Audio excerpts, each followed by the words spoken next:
প্ৰথমে সকলোকে মই নতুন বছৰৰ শুভেচ্ছা জনাই লৈছোঁ আৰু আজি ইংৰাজী নৱবৰ্ষ 2025ৰ প্ৰথমটো দিন আৰু এই প্ৰথমটো দিনত বছৰৰ প্ৰথমটো দিনত আমি উপস্থিত আছোঁ গোৱালপাৰা জিলাৰ মাটিয়াত আৰু মাটিয়াৰ এটা উদ্যোগিক এটা কেন্দ্ৰ এই উদ্যোগিক কেন্দ্ৰত আছোঁ আৰু অসমৰ বাবে এটা ইতিবাচক খবৰ আৰু এটা ভাল খবৰ যে আমি এতিয়া যিহেতু আমাৰ যিবোৰ যান বাহন আছে আমাৰ যান বাহনত আমি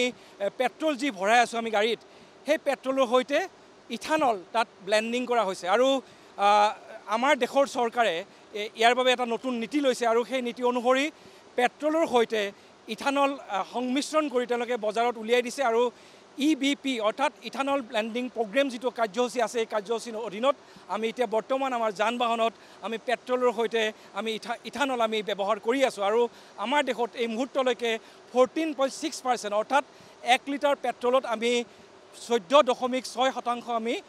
ব্লেন্ডিং কৰাইছোঁ আমি ব্লেন্ডিং কৰা আমি ইথানলযুক্ত আমি যি পেট্ৰল সেই পেট্ৰল আমি ব্যৱহাৰ কৰি আছোঁ আৰু আমাৰ অসমৰ বাবে ভাল খবৰ যে অসমত ইতিমধ্যে যেহেতু পেট্ৰলৰ সৈতে ইথানল সংমিশ্ৰণ কৰা হৈছে আৰু ইয়াৰ বাবে উদ্যোগৰ প্ৰয়োজন আছিল আৰু অসমত ইতিমধ্যে 4টাকৈ উদ্যোগ স্থাপন হৈছে ইয়াৰে ভিতৰত গোৱালপাৰা জিলাত 2টা সোণাপুৰত 1টা আৰু চিপাঝাৰত 1টা আৰু যেহেতু এই 4টা উদ্যোগত ইতিমধ্যে ইথানল প্ৰস্তুত হৈছে আৰু এই ইথানলৰ জৰিয়তে এটা নতুন এটা উদ্যোগিক বিপ্লৱ আৰম্ভ হোৱা বুলি আমি অসমত ক'ব পাৰোঁ আৰু সেইবাবে মই এতিয়া উপস্থিত আছোঁ ইয়াত যিটো এটা কোম্পানী আছে চিজ বায়'টেক প্ৰাইভেট লিমিটেড এইটোৱে হৈছে সেই কোম্পানীটো ইণ্ডাষ্ট্ৰিয়েল গ্ৰোথ চেণ্টাৰ আছে আমাৰ অসমৰ গোৱালপাৰা জিলাত আৰু এই যিটো কেন্দ্ৰ আছে ইণ্ডাষ্ট্ৰিয়েল গ্ৰোথ চেণ্টাৰ চিজ বায়'টেকৰ যিগৰাকী ডাইৰেক্টৰ সমৰ্থ হৰলাল মোৰ লগত আছে মই তেওঁলোকক কথা পাতিব বিচাৰিম যে ইথানল ব্লেন্ডিং প্ৰগ্ৰেম চলি আছে ভাৰতত 14.6% গৈছে আৰু 2025ৰ ভিতৰত 20% EBP আমি পাম গতিকে আমাক অসমৰ বাবে এটা ভাল খবৰ যে আমাৰ অসমত এইদৰে ইথানল আমাৰ অসমতে প্ৰডাকশ্যন হৈ আছে আপোনাৰ এই কোম্পানীটো কেতিয়া আৰম্ভ কৰিছিল আৰু বৰ্তমান ইয়াৰ উৎপাদন ক্ষমতা কিমান আমি 2021ত কোম্পানীটো এষ্টাব্লিছ কৰিছিলোঁ আৰু প্ৰডাকশ্যন আৰম্ভ কৰিছোঁ এই লাষ্ট বছৰ 2024 জুলাইত আৰু আমাৰ ফেক্টৰীৰ প্ৰডাকশ্যন কেপাচিটিজ আছে 125 KLPD আছে মানে 1 লাখ লিটাৰ 1,25,000 লিটাৰ একদিনত আমি বনাওঁ ইয়াৰ বাবে যিবোৰ কেঁচা সামগ্ৰী আমাক প্ৰয়োজন এই কেঁচা সামগ্ৰী কি কেঁচা সামগ্ৰী আপুনি ইয়াত ব্যৱহাৰ কৰি আছে আমাৰ ফিউলৰ কাৰণে আমি ইউজ কৰি আছোঁ বাঁহ আৰু উড চিপছ আৰু ইথানল বনোৱাৰ কাৰণে আমি ইউজ কৰি আছোঁ মকই আৰু ডেমেজ ৰাইচ বা ব্ৰকেন ৰাইচ প্ৰথমে আপুনি কিহেৰে ষ্টাৰ্ট কৰিছিলে আৰম্ভ ক'ত কৰিছিল মাকৈ আমি মকৈৰ লগতে আৰম্ভ কৰিছিলোঁ চাউল আমি এতিয়া আৰম্ভ কৰা নাই আমি ষ্টকিং ফিউচাৰ এণ্ডেভৰ আছে এতিয়া আমি মকৈৰ লগতে কৰি আছোঁ তাৰমানে এতিয়া যদি মই কওঁ আপোনাক যে আপুনি দৈনিক 1,25,000 লিটাৰ আপুনি ইথানল প্ৰস্তুত কৰি আছে আৰু এই যে ইথানল প্ৰস্তুত কৰিছে এই ইথানলখিনি ক'লৈ গৈ আছে এইটো মেক্সিমাম মাল আমাৰ বঙাইগাঁও ৰিফাইনেৰীত গৈ আছে ইণ্ডিয়ান অইলত বাট বেলেগ জেগাই যায় দৈমুখত যায় ডিগবৈত যায় বেতকুচিত যায় বাট 90% মাল আমাৰ ফেক্টৰীৰ পৰা বঙাইগাঁও ৰিফাইনেৰীত যায় আৰু ইয়াৰ বিনিময়ত আপোনালোকে প্ৰতি লিটাৰ ইথানল যি ইয়াত প্ৰডাকশ্যন কৰি আছে উৎপাদন কৰি আছে কিমান দিছে চৰকাৰে আমাৰ ইথানলৰ ৰেট আছে এতিয়া 71.86 rupees per litre plus GST plus ভাড়া আমি পাওঁ আৰু অসমত আমি এটা স্পেচিয়েল 2 rupees ইনচেণ্টিভ এতিয়া আমাৰ কেবিনেটো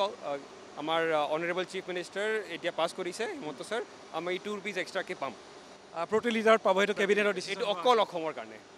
মই এটা কথা উল্লেখ কৰিব বিচাৰিছোঁ যে অসম চৰকাৰে ইতিমধ্যে যি ইথানলৰ বাবে এটা বিশেষ পলিচি লৈছে অসমত উদ্যোগিক নীতি আছিলে আগৰ পৰা কিন্তু ইথানলৰ বাবে আৰু বিশেষ কিছুমান তেওঁলোকে ইনচেণ্টিভ দিছে আৰু মই সেই বিষয়ে মই জানিম কিন্তু মই ক'ব খুজিছোঁ যে আমাৰ ভাৰত চৰকাৰে আমাৰ 2070 চনৰ ভিতৰত আমাৰ নেট জিৰ' অৰ্থাৎ কাৰ্বন নিৰ্গমন যিটো আমাৰ আছে সেই কাৰ্বন নিৰ্গমন আমি শূন্য কৰিব বিচাৰিছে ভাৰত চৰকাৰে তাৰ বাবে 2070 চনৰ লক্ষ্য নিৰ্ধাৰণ কৰা হৈছে আৰু 2030 চনৰ ভিতৰত আমাৰ ভাৰত চৰকাৰে আমাৰ যিটো আমাৰ ফসিল ফুয়েল অৰ্থাৎ জীৱাশ্ম ইন্ধনৰ যিটো ব্যৱহাৰ 50% কৰিব বিচাৰিছে আৰু তাৰ বাকি 50% অৰ্থাৎ 500 গিগাৱাট আমাৰ স্বচ্ছ শক্তি অৰ্থাৎ সেউজ শক্তিৰ জৰিয়তে উৎপাদনৰ লক্ষ্য নিৰ্ধাৰণ কৰিছে আৰু সেইবাবে আসলতে এই যিটো ইথানল হৈছে এটা স্বচ্ছ শক্তি স্বচ্ছ ইন্ধন বায়'ফুয়েল বুলি যাক কোৱা হয় আৰু এই বায়'ফুয়েলৰ জৰিয়তে দুটা কাম কৰিব খোজা হৈছে এটা কথা আমি জলবায়ু অনুকূল এটা আমি ইন্ধন ব্যৱহাৰ কৰিব বিচাৰিছোঁ আৰু লগতে আমাৰ যিটো খাৰুৱা তেলৰ আমদানি নামত যিটো আমাৰ ব্যয় হয় বৈদেশিক মুদ্ৰা আমাৰ পৰা গুচি যায় বিদেশী মুদ্ৰা সেই বিদেশী মুদ্ৰা ৰাহি কৰাৰ বাবেও ইথানল এইদৰে পেট্ৰলৰ সৈতে ব্লেণ্ডিং কৰা হৈছে এই মুহূৰ্তত মই আকৌ কৈছোঁ যে 14.6% ব্লেণ্ডিং হৈছে ভৱিষ্যতে 2025 চনৰ ভিতৰত 20% ব্লেণ্ডিং হ'ব আৰু ইয়াৰ বাবে যথেষ্ট সংখ্যক আমাক ইথানলৰ প্ৰয়োজন হ'ব আৰু যিহেতু আমাৰ হৰলালকা ডাঙৰীয়া আছে তেখেতে কৈ আছে যে আমাৰ তেওঁলোকে মাকৈৰ জৰিয়তে মাকৈৰ পৰা তেওঁলোকে বায়'ফুৱেল অৰ্থাৎ এটা জৈৱ ইন্ধন তেওঁলোকে প্ৰস্তুত কৰিছে এই বায়'ফুৱেল প্ৰস্তুতৰ বাবে যিটো কেঁচা সামগ্ৰী এই ইন্ধনৰ বাবে যিটো আপুনি আনিছে মাকৈ ক'ৰ পৰা আহিছে এতিয়া মকৈ আমাৰ মেক্সিমাম মাল যে আহি আছে আগতে অসমৰ পৰা আহিছিল আমি যে প্লানটো আৰম্ভ কৰিছিলোঁ पर सीजन शेष होৱাৰ পিছত আমাৰ মেক্সিমাম মালটো বিহাৰৰ পৰা আৰু মহাৰাষ্ট্ৰ আৰু কৰ্ণাটকৰ পৰা আহিছে আৰু এতিয়া এই বছৰৰ আমাৰ মাৰ্চৰ পৰা যে আমাৰ অসমৰ আৰু খেতি হ'ব তো মাৰ্চৰ পৰা মেক্সিমাম মালটো অসমৰ পৰা আহিব আমাৰ অসমৰ কৃষকসকল কিমান উপকৃত হৈছে আপোনালোকৰ এই যিটো ব্যৱস্থা মাকৈ কাৰণ আমি আগতে মাকৈ অন্য কামত ব্যৱহাৰ কৰিছিলোঁ এতিয়া মাকৈৰ পৰা ইথানল হৈছে ইথানলৰ পৰা আৰু বাই প্ৰডাক্ট হৈছে কিমান তেওঁলোক উপকৃত হৈছে কৃষক মানে এতিয়া আমাৰ অসমত লাষ্ট ইয়েৰৰ যে ডেটা আছে এই সালটো আমি ক'ব নোৱাৰোঁ লাষ্ট ইয়েৰ আমাৰ অসমত মকৈ হৈছে 4 লাখ মেট্ৰিক টন আৰু আমাৰ ৰিকুৱাৰমেণ্ট যে আছে এইটো ইথানলৰ গোটেই ইথানল প্লান্ট লৈ ফিডৰ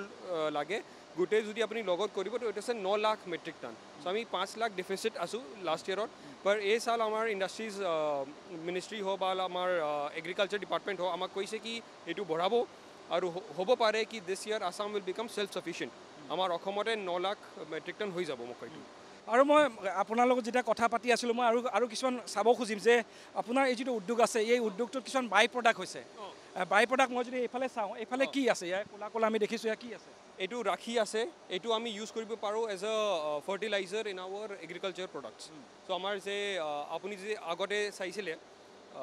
আমি কিচেনত যে লকৰি জ্বলাওঁ এইটো লকৰিও যে ৰাখ পচি যায় এইটো আমি খেতত মাৰি এইটোৱে আছে पर আমি ডাইৰেক্ট এইটো নিদিম আমি এইটো অকণমান প্ৰচেছ কৰি দিম তাকি আৰু উৎপাদন যে আছে এইটো আৰু ভাল হ'ব আমাৰ খেতিপথাৰত ব্যৱহাৰ কৰিব পৰা যাব এক্সেক্টলি আৰু মাকৈৰ পৰা আৰু কি বাই প্ৰডাক্ট হৈছে ইয়াত মকৈৰ পৰা আমাৰ মেজৰ বাই প্ৰডাক্ট আছে এইটো আছে DDGS ডিষ্টিলাৰ্ছ ড্ৰাইড গ্ৰেইন সলিবল এইটো বেচিকলি হ'ল আমাৰ প্ৰটিন পাউডাৰ আমাৰ যদি আপুনি এইটো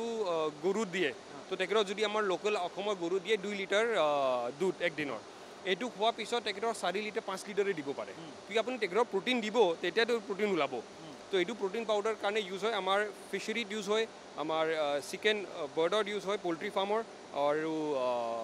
কেটল ফিড বা পিগৰি ফিড এইটো আগতে অসমত বাহিৰৰ পৰা আহিছিলে এতিয়া ইয়াত প্ৰডাকশ্যন হৈছে উৎপাদন হৈছে এইটো ক'লৈ গৈ আছে চ' মই আপোনাক এটা এক্সাম্পল দিম আমাৰ প্লান যে আমি আৰম্ভ কৰিছিলোঁ গোটেই মাল যে আছিলে চব অন্ধ্ৰপ্ৰদেশ গৈছিলে অন্ধ্ৰপ্ৰদেশৰ পৰা তাতে ফিড বনা অসমত মানে এজ এ ফিড আহিছিল তো মোৰ পৰা তেখেতৰ 14-15 টকাত কিনিছিল আৰু ইয়াতে বিক্ৰী কৰিছিলে 45-46 ৰুপিজত তেখেতে অকণমান প্ৰচেছ কৰি এতিয়া আমাৰ গোটেই মাল অকল বঙাইগাঁও আৰু গোৱালপাৰা ডিষ্ট্ৰিক্টত শেষ হৈ যায় পুৰা মাল আমাৰ ইয়াতে ডাইৰেক্ট চেল হৈ আছে আৰু ইয়াৰ আমাৰ উদ্যোগটো আৰু বঢ়ি আছে ইয়াতে আমাৰ ফিড ফেক্টৰী আহি আছে অসমৰ ৰাদাৰ বেলেগ আৰু এটা ইনচেণ্টিভ আহিছে যদি আপুনি ফিডৰ প্লান্ট লগাব তো তাতে কাৰণে এটা ইনচেণ্টিভ দিছে অসমত আৰু কি ইনচেণ্টিভ দিছে ইথানলৰ কাৰণে চৰকাৰে ইথানলৰ আমাৰ মেইন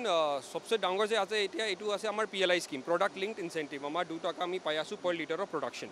তাৰ ওপৰত আমি আমাৰ এটা কেপিটেল ছাবচিডি আছে এইটো আছে 8.75 ক্ৰ'ৰ্ছৰ এইটো আপোনাক এটা চাব পাৰে মানে কি আগতে এইটো বেলেগ আছিল আমাৰ ইলেক্ট্ৰিচিটি ছাবচিডি আছে 3.75 ক্ৰ'ৰ্ছৰ আৰু আমাৰ কেপিটেল ছাবচিডি আছিলে 5 কোটিৰ এইটো লেটাৰ যে গভৰ্ণমেণ্ট ৰিয়েলাইজ কৰিছে আমিতো আমাৰ নিজে পাৱাৰ বনাই আছোঁ আমাৰতো পাৱাৰ ছাবচিডি নালাগে পাৱাৰ নিজে বনাই আছে একদম নিজে বনাই আছোঁ কেনেকৈ আমাৰ ইয়াতে বইলাৰ আছে আৰু টাৰ্বাইন আছে আমি বইলাৰৰ পৰা ষ্টিম জেনেৰেট কৰোঁ এইটো টাৰ্বাইনত যায় আৰু 3 মেগাৱাট পাৰ ডে আমি নিজে জেনেৰেট কৰি আছোঁ আমাৰ পুৰা প্লাণ্টত APDCL বা অসমৰ পৰা কোনো ইলেক্ট্ৰিচিটি নাই এইটো গোটেই ইলেক্ট্ৰিচিটি আমাৰ নিজে আছে এইটোতো অসমৰ আটাইতকৈ ভাল খবৰ যে আপুনি এটা ইণ্ডাষ্ট্ৰি চলাই আছে আৰু সেই ইণ্ডাষ্ট্ৰিৰ বিদ্যুৎ 3 মেগাৱাট 1 মেগাৱাট নহয় 3 মেগাৱাট প্ৰতিদিন আৰু ইয়াৰ বাবে কি ৰ মেটেৰিয়েলছ ইউজ কৰিছে আমি এইটো কাৰণে বাঁহ ইউজ কৰি আছোঁ মেইন এজ এ ফিউল আমাৰ বইলাৰটো যে আছে এইটো স্পেচিয়েলি ডিজাইন লাম্বিয়ান জাৰ্মানীৰ পৰা আমি ডিজাইন কৰিছিলোঁ থাৰ্মেক্স লগত আৰু এইটো আমাৰ ভাৰতৰ ভিতৰত প্ৰথম এনেকুৱা বইলাৰ আছে যে 100% বেম্বুৰ ওপৰত বাঁহৰ ওপৰত চলে আমি প্ৰতিদিন 180 টন আপুনি ধৰক বাঁহ জ্বলাই আছোঁ আৰু এইটোৰ পৰা আমাৰ ষ্টিম বনি আছে পাৱাৰ বনি আছে আৰু সেম ষ্টিম আমি প্ৰচেছত ইউজ কৰি আছোঁ তাৰমানে ইয়াত বিভিন্ন ধৰণৰ ইতিবাচক খবৰ আছে তাৰমানে এটা অকল ইয়াত ইথানলে যে প্ৰডাকশ্যন হৈছে এনেকুৱা নহয় ইয়াত বিদ্যুৎ উৎপাদন হৈছে স্বচ্ছ শক্তি আপুনি স্বচ্ছ শক্তি উৎপাদন কৰি আছে আৰু সেই উৎপাদন প্ৰক্ৰিয়াটোত আপুনি আকৌ স্বচ্ছ নিজাববীয়াকৈ বিদ্যুৎ ব্যৱহাৰ কৰিছে এইটো এটাতো খুব ভাল খবৰ অসমৰ কাৰণে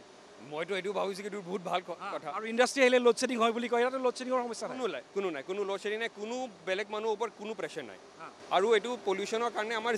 জিৰ' পলিউশ্যন আপুনি আমাৰ চিমনি থাকি চাব পাৰে আপুনি ভিডিঅ'ত চাব পাৰে চিমনিৰ ওপৰত আপুনি এইটো মানে বুজা নাপাব কি প্লাণ্টটো চলা আছে না বন্ধ আছে কিউকি তাতে যে যায় আমাৰ ESP ইনষ্টলড আছে গোটেই যে পলিউশ্যন কৰিব আছে প্লাছ আমাৰ প্লাণ্টত 1 কিলো কয়লা নচলে আমাৰ ইয়াতে কয়লাৰ কোনো কথাই নাই মানে ফসিল ফুয়েল নাই একদম নাই 1% এলাও নাই গেটত যদি কোনোবা আহে তো তেখেতক তাৰ পৰা ৰিজেক্ট কৰি দিওঁ গোটেই আমাৰ বায়োমাছৰ পৰা কৰে আৰু এইটো যে ৰাখি আপুনি চাই আছে এইটো গোটেই বায়োমাছৰ ৰাখি এইটো again very good for environment আৰু আমি এইটো এয়াৰত যাব নিদিওঁ আমাৰ ESP বুলি এটা মেচিন আছে যে যায় এইটো ESP পৰা কেপচাৰ কৰি এইটোৱে কেপচাৰ কৰিলোঁ আমি তো একচুৱেটলি জিৰ' দিছ থিং আৰু প্লাণ্ট যাতে এইটো ZLD প্লাণ্ট আছে আমাৰ জিৰ' লিকুইড ডিছচাৰ্জ মানে এক বুন্দ পানীয়ে বাহিৰত নাযায় আমাৰ গোটেই মাল আমি ৰিইউজ কৰি ভিতৰতে ৰাখোঁ মানে এফ্লুয়েণ্ট ট্ৰিটমেণ্ট প্লান আছে পুৰা ভাল মানে এফ্লুয়েণ্ট ট্ৰিটমেণ্ট ইমান এডভান্স আছে কি 1 লিটাৰে ৱেষ্ট নহয়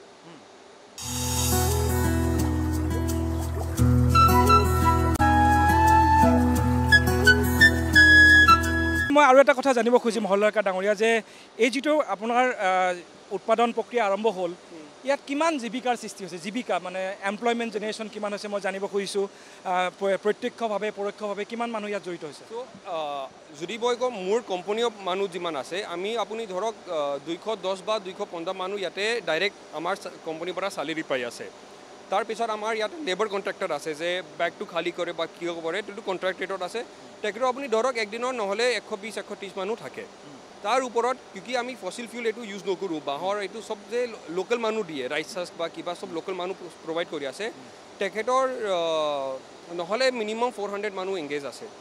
প্লাছ আমাৰ ড্ৰাইভাৰ যে মালটো ডেলিভাৰী কৰে আমাৰ ইথানলটো তাতে অলমষ্ট 70-80 মানুহ আছে কিমানত বিক্ৰী হয় ইথানলবোৰ বাহিৰত আপোনালোকৰ পৰা যেতিয়া OMC লৈ যায় কিমানত দিয়ে আপোনালোকক আমাৰ পাৰ লিটাৰ 71 rupees 86 paisa আছে ৰেটটো আৰু চৰকাৰে SGST ফ্ৰী দিছে আপোনালোকক য়েছ অসমত আমি যে ইনচেন্টিভৰ কথা কৈছিলোঁ এইটো কেপিটেল ইনচেন্টিভ আছে আৰু অসমত 5 বছৰৰ কাৰণে আমাৰ গোটেই SGST ফ্ৰী দি আছে চ' SGST হ'ব আমাৰ ৰিএম্বাৰ্ছ পাই যাম আৰু কি ইনচেন্টিভ দিছে চৰকাৰে তাৰ ওপৰত আমাৰ ইণ্টাৰেষ্টৰ ছাবচিডি আছে এমপ্লয়মেণ্টৰ কাৰণে যে EPIF ESIC আছে এইটো কাৰণে ইনচেন্টিভ আছে আৰু ট্ৰেইনিঙৰ কাৰণে ইনচেন্টিভ আছে স্কিল ডেভেলপমেণ্ট তাৰ কাৰণে কি কৰিছে আপোনালোকে স্কিল ডেভেলপমেণ্টৰ কাৰণে স্কিল ডেভেলপমেণ্ট কাৰণে আমি 20,000 টকা পাওঁ পাৰ পাৰ্চন যে মানুহ আমি ট্ৰেইনিং কৰে আৰু এইটো আমি কৰি আছোঁ ৰেগুলাৰলি যেনেকৈ আমি যে আৰম্ভ কৰিছিলোঁ আমাৰ বহুত ট্ৰেইনাৰ আছে বাহিৰৰ পৰা এতিয়া আমি মেক্সিমাম মানুহ অসমৰ কৰাই আছোঁ তেখেতক ট্ৰেইনিং কৰি চব ৰেডি কৰি আছোঁ আৰু যিখিনি ইয়াত নিয়োগ সৃষ্টি হৈছে সেইখিনি আমাৰ থলুৱা মানুহ কিমান জড়িত হৈছে ইয়াতে আমাৰ থলুৱা লোকেল মানুহ কিমান জড়িত হৈছে ইয়াতে আপুনি ধৰক আমাৰ যে মেনেজাৰিয়েল পজিশ্যন আছে ছিনিয়ৰ পজিশ্যনত তাত 20-25% বাহিৰৰ মানুহ আছে 75% আমাৰ লোকেল আছে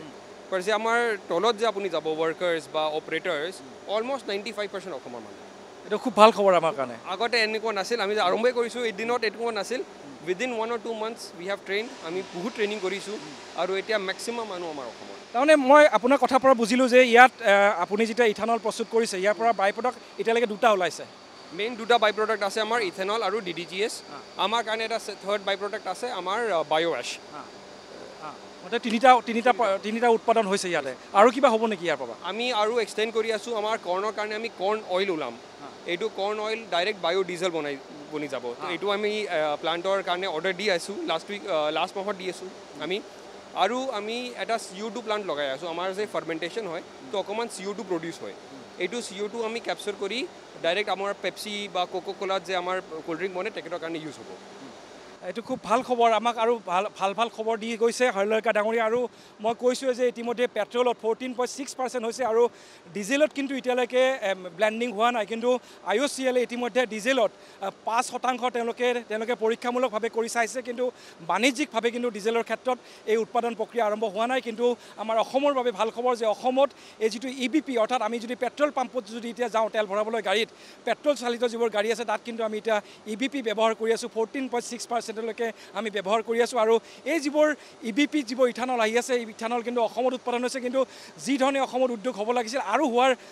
প্ৰয়োজন আছে কাৰণ অসমক বহুত ইথানল লাগে বহুত প্ৰয়োজন আছে অসমত চাহিদা বহুত আছে আৰু ইয়াৰ লগে লগে কিছুমান বাই প্ৰডাক্ট কিছুমান ওলাব বিশেষকৈ হৰলালকা ডাঙৰীয়াই কৈছে আৰু মই সামগ্ৰিকভাৱে যদি তেওঁ শেষত মই চাওঁ যে অসমৰ কৃষকসকলৰ যিটো উপাৰ্জন এই উপাৰ্জন কিন্তু দুগুণ হোৱাৰ সম্ভাৱনা আছে কিন্তু এই পৰ্যন্ত কিন্তু অসমত যি ধৰণে মাকৈ উৎপাদন হ'ব লাগিছিলে সেই ধৰণে হোৱা নাই বা তেওঁলোকে পোৱা নাই বাহিৰৰ পৰা তেওঁলোকে আনিব লগা হৈছে আৰু এটা কথা মই জানিব পাইছোঁ ইয়াতে যে অসমত যেতিয়া উভৈনদী হয় মাকৈ তেতিয়া বাহিৰৰ কিছুমান ব্যৱসায়ী অসমৰ পৰাই সেইবোৰ কম দামত লৈ যায় আকৌ অসমলৈ আকৌ তেওঁলোকে বেছি দামত বিক্ৰী কৰে এই ধৰণৰ অভিজ্ঞতা হৰলালকা ডাঙৰীয়াৰ হৈছে একদম সঁচা কথা এইটো আমি ছাৰপ্ৰাইজ পাইছোঁ যে আমি বিহাৰৰ পৰা মাল কিনিছোঁ যে মাল আহিছে আমিতো মাল দেখুওৱা বুজি পাওঁ ক'ৰ পৰা মাল আহিছে এইটো আমাৰ খাৰুপেটীয়াত মাল আহি আছে বিহাৰৰ পৰা আৰু অকণমান নহয় মই নিজে কিনিছোঁ নহ'লে আপুনি ধৰি লওক মিনিমাম 20,000 টন 20,000 টন আমাৰ অসমৰ মাল আমি বিহাৰৰ পৰা কিনিছোঁ এইটো বৰ ডাঙৰ কথা বহুত ডাঙৰ কথা আপুনি চাওক না আমাৰ খেতিত মানুহ আমাৰ ইয়াতে কনজিউম কৰিবৰ কাৰণে এইটো আগতে বিহাৰ গৈ আছে তেখেতৰ ৰেট বঢ়াই আমাক আগু দি আছে আৰু শুনিব পাইছোঁ তেওঁলোকে এতিয়া গুদামো লৈছে বোলে আমাৰ অসমৰ ক'ৰবাত গুদাম লৈছে যেতিয়া বেছি প্ৰডাকশ্যন বেছি হয় তেওঁলোকে ষ্টক কৰি ৰাখে এইটো এইবাৰ খাৰুপেটীয়াৰ আৰু অভয়াপুৰী ছাইডত বহুতকৈ খেতি হৈ আছে আৰু অলৰেডি তাত মই গোডাউন খোলাৰ কাৰণে মই নিজে গৈ আছিলোঁ আৰু ভাবি মানে মই আই গট টু ন' কি তাতে মেক্সিমাম গোডাউন যে আছে অলৰেডি বিহাৰৰ পৰা আৰু উত্তৰ প্ৰদেশৰ পৰা মানুহটো অলৰেডি গোডাউনটো ৰেণ্টত লৈছে বাহিৰৰ মানুহ ৰেণ্টত লৈছে এইটো অলৰেডি শেষত হৰলালকা ডাঙৰীয়া মই আপোনাৰ পৰা জানিব খুজিছোঁ যে অসমৰ কৃষকসকলক আপুনি কি আহ্বান জনাব খুজিছে যে এই যিটো ব্যৱস্থা নতুন ইথানল এটা নতুন ব্যৱস্থা নতুন উদ্যোগ এটা অসমত আৰম্ভ হৈছে ভাল প্ৰডাকশ্যন হৈছে একো সমস্যা হোৱা নাই চৰকাৰেও ইনচেণ্টিভ দিছে কিন্তু আমাৰ কৃষকৰ যিখিনি উপাৰ্জন ডাবুল হ'ব লাগিব দুগুণ হ'ব লাগিব তাৰ কাৰণে কি আহ্বান থাকিব আমাৰ অসমৰ কৃষকসকলক কি খেতি কৰিব লাগিব আমাৰ অসমত বেছিক যে খেতি থাকে এইটো আমি বছৰৰ একবাৰ কৰোঁ আৰু এইটো আছে আমাৰ চাউল ৰাইচ এইটো আমাৰ বেছিক ধান আমাৰ মেইন খেতি থাকে এইটো আমি কৰোঁ খাৰিফ ছিজন আমি ফাৰ্মিঙত কওঁ বা ৰেইনি ছিজনত বাট এইটো এতিয়া শেষ হ'ল আমি যে লাষ্ট মাহৰ কথা কৰিম বা নৱেম্বৰ ডিচেম্বৰত এইটো শেষ হৈ যায় তাৰপিছত আপোনাৰ ৰাবি ছিজন বা স্প্ৰিং ছিজন দুটা ছিজন আমি আৰু পাওঁ বিফ'ৰ মনচুন এইটো দুটা ছিজনত আপুনি দুবাৰ যদি মকৈৰ খেতি কৰে তো মিনিমাম বা এক বিঘাত আপুনি 18,000-20,000 টকা ঘৰত লৈ যাব মিনিমাম কৈ আছোঁ যদি আপুনি ভালকৈ কৰিব তো আৰু পাব আৰু বেষ্ট পাৰ্ট কি আছে কোনো খেতি মানুহত 1 কিলো মকৈ আপুনি আজি নাপাব ইমান ডিমাণ্ড আছে তো চেলছৰ কোনো অসুবিধা নাই ৰাইচত কি হয় আমি চাম FCI কেতিয়া খুলিব গভৰ্ণমেণ্টৰ কেতিয়া চ'ৰ্চিং কৰিব আমি মালটো ৰাখিব লাগে এইটো লাগে মকৈত কোনো নাই ইমান ডিমাণ্ড আছে ইমান ফেক্টৰী আছে আমাৰ ইথানলে আছে ফিড প্লাণ্টে লাগে ষ্টাৰ্চ প্লাণ্টে লাগে ৰাদাৰ আমি যদি বেছিকৈ কৰোঁ আমি অসমৰ পৰা বাহিৰতে দিব পাৰোঁ পিছত তো মকৈৰ ইমান ভাল আছে প্লাছ এইটো আপুনি দুবাৰ কৰিব পাৰে এডিশ্যনেল টু ইয়ৰ ৰাইচ আপুনি আমাৰ প্ৰতিদিন টাইমৰ জৰিয়তে আমাৰ অসমৰ কৃষকসকলক আপুনি কি আহ্বান জনাব খুজিব আৰু লগতে প্ৰতি কেজি মাকৈত কিমান টকা দিবলৈ সাজু আছে আপোনালোক আমি মিনিমাম 22 rupees 50 paisa 1 কিলোত দিম মানে কুইণ্টলৰ 2250 টকা মিনিমাম আমাৰ কিবা কণ্ডিশ্যন আছে মকৈটো শুকা হ'ব লাগে 14% মইশ্চাৰ হ'ব লাগে মকৈৰ লগত পথৰ যদি দিয়ে তো এইটো কিন্তু দাম আছে মালটো ভাল হ'ব লাগে মালৰ কাৰণে মিনিমাম মই 2250 টকা একদম খোলা ৰেট আৰু আপুনি নেক্সট পৰৱৰ্তী আপোনাৰ যি লক্ষ্য চাউল বিশেষকৈ খুদ চাউলৰ পৰাও ইথানল হ'ব কেতিয়া আপুনি লৈছে আৰু অসমৰ কৃষকসকল কিমান উপকৃত হ'ব ইয়াৰ দ্বাৰা আমাৰ অসমত ইমান বেছিকৈ এইটো নোলায় বিকজ আমাৰ ইয়াতে মিল যে আছে বেছি সৰু মিল আছে সৰু মিলত এইটো নোলায় ডাঙৰ মিলত এইটো বেছিকৈ ওলায় যে আমাৰ ব্ৰকেন ৰাইচ তো অসমত আপুনি ধৰক আমাৰ পাইছোঁ মেক্সিমাম 1 লাখ মেট্ৰিক টন পাৰ ইয়েৰ আৰু তেখেতৰ বেলেগকৈ ইউজ হয় বা ৰাইচ নুডলছৰ এইটো কাৰণে চ' মই ভাবিছোঁ কি 1 বছৰৰ মিনিমাম 1 মাহ আমি চলাব পাৰোঁ চাউলত ধন্যবাদ হৰলালকা ডাঙৰীয়া এই আছিলে সময়ত হৰলালকা ডাঙৰীয়া তেওঁ চিজ বায়'টেক যিটো প্ৰাইভেট লিমিটেড মাটিয়াৰ ইণ্ডাষ্ট্ৰিয়েল গ্ৰ'থ চেণ্টাৰত তেওঁ খুলিছে আৰু এই যিটো ইথানল ইয়াত উৎপাদন প্ৰক্ৰিয়া আৰম্ভ হৈছে আৰু এই ইথানল প্ৰক্ৰিয়াৰ জৰিয়তে অসমৰ যিবোৰ তেল শোধনাগাৰ আছে এই শোধনাগাৰসমূহক যি ইথানলৰ প্ৰয়োজন হৈছে কাৰণ মই আগতেই কৈছোঁ যে ভাৰত চৰকাৰে যদিওবা 2030 চনৰ ভিতৰত 20% EBP তেওঁলোকে প্ৰস্তুত কৰাৰ তেওঁলোকে সিদ্ধান্ত লৈছিল কিন্তু যিহেতু আমাৰ লক্ষ্যৰ যি লোৱা হৈছিল তাতকৈ আগতে আমি এচিভ কৰিছোঁ টাৰ্গেট তেওঁলোকে গতিকে 2022 চনতেই 10% এচিভ কৰিছে আৰু 2025ৰ ভিতৰত 20% ইথানল পেট্ৰলৰ সৈতে মিশ্ৰণৰ সিদ্ধান্ত লৈছে গতিকে এই ব্যৱস্থাটোৰ কাৰণে এতিয়া আমাক অসমক আৰু বহুত ইথানলৰ প্ৰয়োজন হৈছে আৰু সেইবাবে অসমক এই ধৰণৰ ইথানল মই য'ত উপস্থিত আছোঁ এই ধৰণৰ ইথানল উদ্যোগৰ প্ৰয়োজন আছে আৰু এই ইথানল উদ্যোগ যিবোৰ গঢ়ি উঠিছে অসমত 4টা ইথানল উদ্যোগ গঢ়ি উঠিছে আৰু এই উদ্যোগসমূহৰ জৰিয়তে কিন্তু কিছুমান বাই প্ৰডাক্ট কিছুমান খেতি পথাৰত দিবলগীয়া সাৰৰ পৰা আৰম্ভ কৰি যিবোৰ গৰুৰ খাদ্য মহৰ খাদ্য মাছৰ খাদ্য পৰ্যন্ত এই যিটো ইথানল উদ্যোগ এই উদ্যোগৰ পৰা তেওঁলোকে উৎপাদন কৰিবলৈ সক্ষম হৈছে গতিকে স্বাভাৱিকতে আজি বছৰৰ প্ৰথমটো দিনত 2025 বৰ্ষৰ নৱবৰ্ষৰ এই প্ৰথমটো দিনত আমি এই বাৰ্তা দিলোঁ আৰু ইয়াৰ জৰিয়তে আমি দুটা কথা ক'ব খুজিছোঁ যে স্বচ্ছ শক্তিৰ প্ৰয়োজন হৈ আহিছে জলবায়ু পৰিৱৰ্তন গোলকীয় উষ্ণতাৰ বাবে আমাক স্বচ্ছ শক্তিৰ প্ৰয়োজন আছে আৰু সেইবাবেই ইথানল পেট্ৰলৰ সৈতে সংমিশ্ৰণ কৰা হৈছে ইয়াৰ জৰিয়তে আমাৰ প্ৰকৃতি পৰিৱেশ ভালে থাকিব প্ৰদূষণৰ মাত্ৰা কমিব আৰু লগতে আমাৰ যিটো খাৰুৱা তেলৰ আমদানিৰ জৰিয়তে আমি যি বিদেশী মুদ্ৰা আমি বেছিকৈ ব্যয় কৰি আছোঁ তাৰ পৰা আমি ভাৰত চৰকাৰ যথেষ্ট উপকৃত হৈছে বা হ'ব পৰৱৰ্তী সময়ত আৰু গতিকে অসমৰ কৃষকসকলৰ প্ৰতি আমাৰ এটা আহ্বান থাকিব গতিকে ধানৰ সমান্তৰালভাৱে অসমত যদি তেওঁলোকে মাকৈ বা অন্যান্য খেতি কৰে যিবোৰৰ পৰা ইথানল উৎপাদন কৰিব পাৰি সেইসমূহ খেতি কৰিলে কিন্তু অসমৰ এতিয়া তেওঁলোকে যথেষ্ট উপাৰ্জন কৰিবলৈ সক্ষম হ'ব আৰু নৱবৰ্ষৰ প্ৰথমটো দিনত মই মোৰ ভিডিঅ' জাৰ্নেলিষ্ট অৱনী বেজবৰুৱাৰ সৈতে মাটিয়াৰ পৰা এই ইতিবাচক খবৰটো দিলোঁ আৰু আমি আশা কৰিম যে অসমৰ খেতিয়কসকলে এই খবৰ আমাৰ এই যি বাতৰি এই বাতৰিৰ পিছত তেওঁলোকে ইয়াৰ দ্বাৰা তেওঁলোকে অকণমান হ'লেও যাতে উৎসাহিত হয় আৰু কি ধৰণে আগবাঢ়িলে তেওঁলোকৰ উপাৰ্জন দুগুণ কৰিব পাৰিব সেই কথাবোৰ তেওঁলোকে এবাৰ চিন্তা কৰিব বুলি আমাৰ আহ্বান থাকিল